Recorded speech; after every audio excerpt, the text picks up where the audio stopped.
Hyderabad Banjara hills లోని lotus pond కు చెందిన పార్కింగ్ స్థలంలో కమర్షియల్ ఫుడ్ స్టాల్స్ ఏర్పాటు చేసేందుకు కొందరు జీహెచ్ఎంసీ అధికారులు ఒత్తిడి చేస్తున్నారని తెలిపారు వృద్ధ దంపతులు.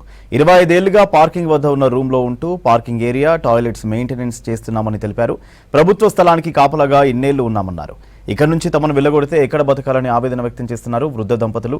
ప్రభుత్వమే తమకు న్యాయం చేయాలని కోరుతున్నారు వృద్ధులు. నా పేరు శ్రీ సాంబశివరావు. నేను అప్పుడు పార్కులో లోటస్ పార్కులో పెట్టిన తర్వాత నేను ఎట్లా ఉండేది ఇదంతా గలీజ్గా ఉంటే అన్నీ ఇప్పటికి 25 సంవత్సరాలు నాకు ఆ పత్రం కాడ రాశారు, కానీ ఇదని ఎవరు పెట్టలేదు. నేను దానివలన ఇక్కడే బయట ఉన్నాం ఎన్నాళ్ళ నుంచి. ఇప్పుడు వచ్చి ఎవరి కాళ్ళే మమ్మల్ని ఖాళీ చేయి అంటారు, సంవత్సరం నుంచి అంటున్నారు. మళ్ళీ మా భార్య తాళం రూమ్లో పడేసి తాళం వేస్తామంటున్నారు. పనిముట్లు ఎట్లా వేసుకెళ్తారు? లేదంటే పెట్రోల్ పోసి మమ్మల్ని చంపేయండి. మీకు అంత ఇదిగా ఉంటే మేము బతుకుతూ ఇష్టం లేకపోతే మమ్మల్ని చంపేయండి. ఏం చేస్తారో చెయ్యండి. మాకు దారి దిక్కు లేదు, మాకు ఏమి లేవు, ఆస్తులు లేవు, ఏమీ లేవు. మేము కూకు తినడానికి కాడ నేను అడుక్కు తినడానికి వెళ్ళి బతుకుతున్నా. మరి మీరు ఎట్లా చేస్తారో చెయ్యండి, మాకు ధర్మమే కావాలి.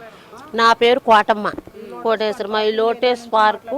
ఈ లోటస్ పార్కులో నుంచి మాట్లాడుతున్నాను నేను. పార్కింగ్ ఏరియా నుంచి. ఆ పార్కులో మేము 25 సంవత్సరాలు మేము వచ్చి ఊడ్చుకుంటా, బాత్రూములు కడుక్కుంటా, ఇవన్నీ కడుక్కుంటా, అన్నీ చేసుకుంటా ఆ బళ్ళు వెళ్ళిపోయిన తర్వాత తాళాలు వేస్తున్నా గేట్లకి. అట్లా వేసుకుంటా ఉంటుంటే సంవత్సరం మట్టి నన్ను బెదిరిస్తున్నారు. నిన్న మొన్న కూడా వచ్చి ఇంటికి తాళం వేసేస్తాం, నిన్న ఇంట్లో పెట్టి తాళం వేసి సామానంతా బయట ఇడుతాం, లేదంటే మాది బీఆర్ఎఫ్ వాళ్ళు వచ్చి ఖాళీ చేస్తారు అని వచ్చి 3 రోజుల నుంచి నన్ను ఇసుగు పెడుతున్నారు. సంవత్సరం మట్టి పెడుతున్నారమ్మా నన్ను. ఈ జిహెచ్ఎంసీ వాళ్ళు అందరూ, జిహెచ్ఎంసీ వాళ్ళు, ఈ పార్కుల వాళ్ళు అందరూ కూడా గోలే ఖాళీ చేయాలని, లేకపోతే కొడతామని కూడా వచ్చారు పార్కుల వాళ్ళు. తాగి ఆనవాళ్ళని తీసుకొచ్చి సూపర్వైజరు సుధాకర్ రెడ్డి ఆయనే నన్ను కొడతానికి వచ్చాడు.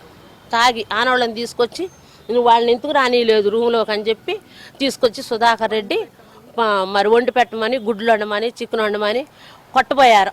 వాళ్ళ ఆనవాళ్ళు కూడా వచ్చారు గొడవకు నా మీద.